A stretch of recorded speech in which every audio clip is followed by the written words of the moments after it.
మరొక సరికొత్త వీడియో అయితే మీ ముందుకు వచ్చాం. అదేమిటంటే Pushpa 3 the rampage expected story review చెప్పే ముందుగా మా ఛానల్ సబ్స్క్రైబ్ చేసుకోండి, లైక్ చేయండి, షేర్ చేయండి.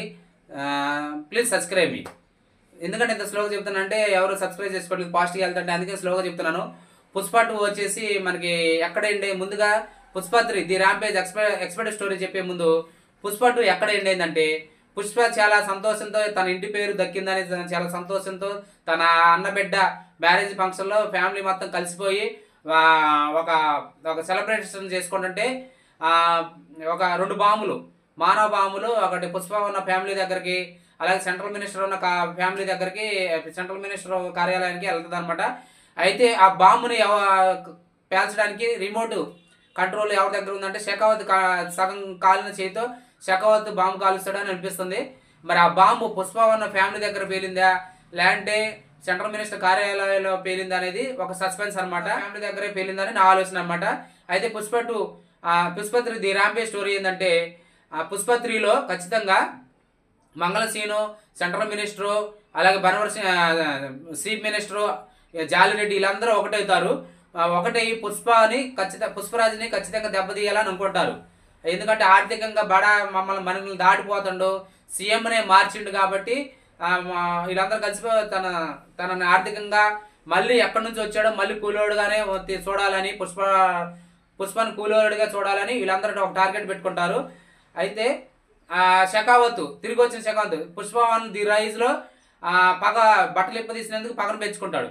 మనం అందరం పుష్ప 2 ది రూల్లో షెకావత్ పక్కన తీర్చుకుంటాడు అనుకున్నాం. అలా తీర్చుకోవాలి. మళ్ళీ పుష్పరాజు మళ్ళీ షెకావత్ని ఉచ్చపోసిన నీళ్ళలో ఉచ్చపోస్తే ఇంకా అవమానంగా షెకావత్ భావించి ఇంకా భయంకరమైన పగను పెంచుకుంటాడు. ఆ భయంకరమైన పగను పెంచుకొని నాది పుష్ప 3 ది ర్యాంపేజ్లో మళ్ళీ వీళ్ళిద్దరి మధ్య ఖచ్చితంగా పగబడుతుంది. అయితే వీళ్ళందరూ ఒకటయ్యారు కాబట్టి పుష్పని ఖచ్చితంగా అరెస్ట్ చేస్తారు, జైల్లో పెడతారు. జైల్లో పెట్టి మనకి ఆల్రెడీ వేర్ ఈజ్ పుష్ప దాదాపు 1 ఇయర్ క్రితం మనకి వేర్ ఈజ్ పుష్ప టీజర్ మనకి రిలీజ్ అయింది. ఆ టీజర్లో చర్లపల్లి సబ్ జైలు నుంచి తప్పించుకొని శేషాసాల అడవుల్లో దాదాపు 4-5 రౌండ్లు కాల్పులు జరిపారు. ఆ పుష్ప తప్పించుకున్నాడు అనే మనకు ఆ టీజర్ ఒకటి వస్తుంది. ఆ టీజర్లో కూడా జనాలు ఆర్థికంగా పుష్ప లేకపోతే మేము లేము, పుష్ప మాకు సహాయం చేశాడు, పుష్ప ఎక్కడైనా జనాలందరూ ఆతృతగా ఎదురు చూస్తారు ఆ టీజర్ ఇప్పుడు పుష్ప 2లో లేదు.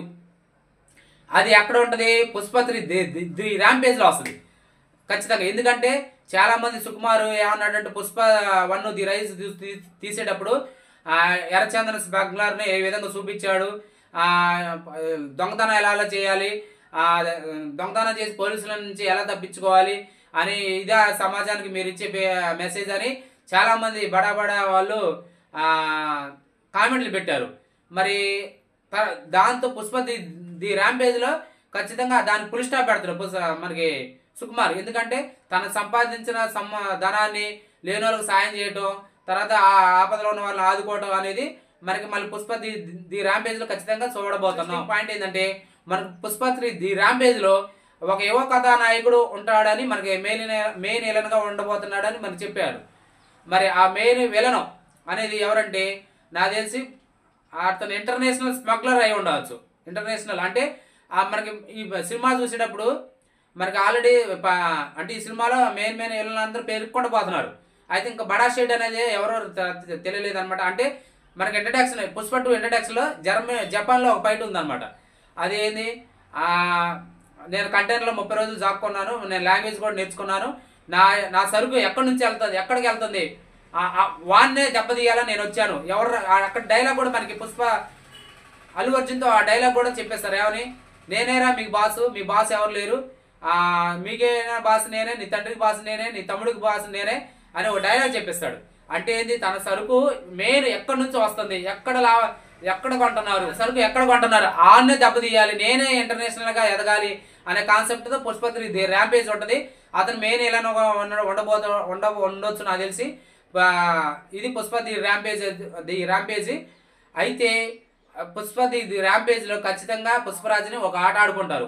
అది షెకావత్ రూపంలోనైనా సరే, పోలీసు నాకు తెలిసి చీఫ్ మినిస్టరు, సెంట్రల్ మినిస్టర్లు అందరూ ఒకటి బన్వర్ సింగ్ షెకావత్కి ఫుల్ పవర్స్ ఇస్తారు.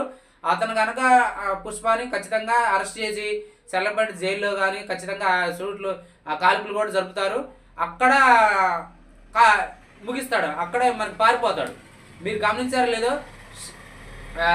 మనకి ఇంట్రడక్షన్ పుష్ప 2 ఇంట్రడక్షన్ ఫైట్లో జర్మనీలో ఒక ఫైట్ ఉంది. అక్కడ జర్మనీలో ఫైట్ చేసేటప్పుడు ఒక గెటప్లో ఉండవు పుష్ప. మళ్ళీ సినిమా మొత్తం ఒక గెటప్ ఉండవు. సినిమా మొత్తం ఎలా ఉండవు, ఒక లావుగా, తర్వాత బెల్ట్ పెట్టుకొని, చేతులకి 5-6 ఉంగరాలు పెట్టుకొని, మెల్లో చైన్లు వేసుకొని ఒక బడా షేట్ లాగా ఉండనమాట.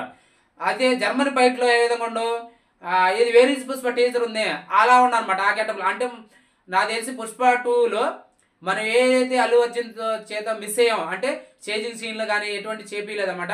ది ర్యాంపేజ్లో మనం చూడబోతున్నాం ఖచ్చితంగా.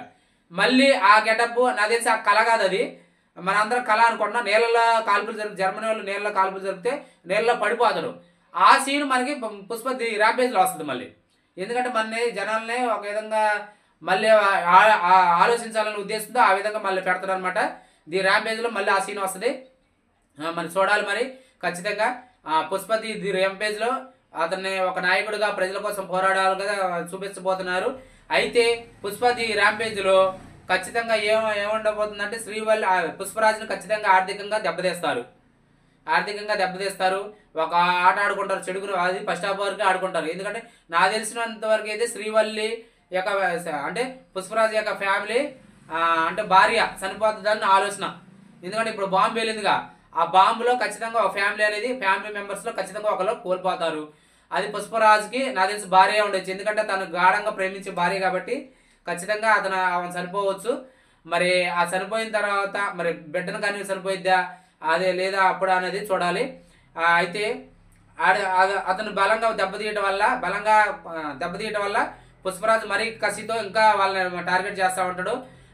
మళ్ళీ ఏ విధంగా ది ర్యాంపేజ్లో ఇంకా ఇప్పుడు వైల్డ్ ఫైర్ అన్నాం, ఇంకా ఇంకే ఫైర్ అంటారో చూడాలి. మరి నాకు తెలిసి పుష్ప 3 ర్యాంపేజ్లో పుష్ప 2లో డిసప్పాయింట్ అయిన కొన్ని సీన్స్ ఉన్నాయి. అవి సాంగ్స్ రూపంలో కొద్దిగా సాంగ్స్ రూపంలో మనకు కొద్దిగా డిసప్పాయింట్ అయినాయి. ది ర్యాంపేజ్లో కూడా సుకుమార్ ఆ విధంగా మళ్ళీ చేయడానిపిస్తుంది. ఎందుకంటే ది ర్యాంపేజ్లో కొద్దిగా అంత జాగ్రత్త పడి సాంగ్స్ని కొద్దిగా మంచిగా తీసుకుంటాడు అనిపిస్తుంది. ఫైట్స్ అయితే ఈ ది రూల్లో కంటే ఇంకా బెటర్గా తీయాలి ఫైట్స్. ఎందుకంటే అసలు పుష్ప అంటేనే ఒక బడా షేటు, ది ర్యాంపేజ్ ఇంకా పవర్ఫుల్ మనిషి కాబట్టి అంత పవర్ఫుల్ విలన్ పెట్టాలి. ఎందుకంటే పుష్ప 2లో అసలు విలన్ అనేది బలమైన నాయకుడిగా లేడు, బలహీనంగా ఉంది, విలనిజం బలహీనంగా ఉంది. కాబట్టి పుష్ప 3 ది ర్యాంపేజ్లో విలనిజం ఇంకా పవర్ఫుల్గా చూపించాలి. మరి అలా ఉంటుంది నాకు తెలిసి. ఇది ది పుష్ప 3 ర్యాంపేజ్, అది ఓన్లీ ఎక్స్పెక్టెడ్ స్టోరీ. ఇది అండి. మీకు కనుక ఈ రివ్యూ నచ్చితే మా ఛానల్ సబ్స్క్రైబ్ చేసుకోండి. ఇది మెయిన్ ఉద్దేశం ఏంటంటే మేము చెప్పే ఈ స్టోరీ ఎక్స్పెక్టెడ్ స్టోరీ అనేది ఏంటంటే ఇది మా ఊహాజనితం. అది నిజమైద్దా లేదు, ఎలానే తీయవచ్చా లేకుంటే ఎలా ఉండవచ్చా అనేది మేము ఇప్పుడే చెప్పలేము అనమాట. అది ఓన్లీ మా ఊహాజనితం, మీరు కూడా ఊహించుకోవచ్చు. మరి పుష్ప 3 ర్యాంపేజ్ అనేది ఎలా ఉండదో మీరు కూడా మీ అభిప్రాయం చెప్పొచ్చు అనమాట. ఇంకా పవర్ఫుల్గా ఉంటుంది అనేది నా ఆలోచన అనమాట.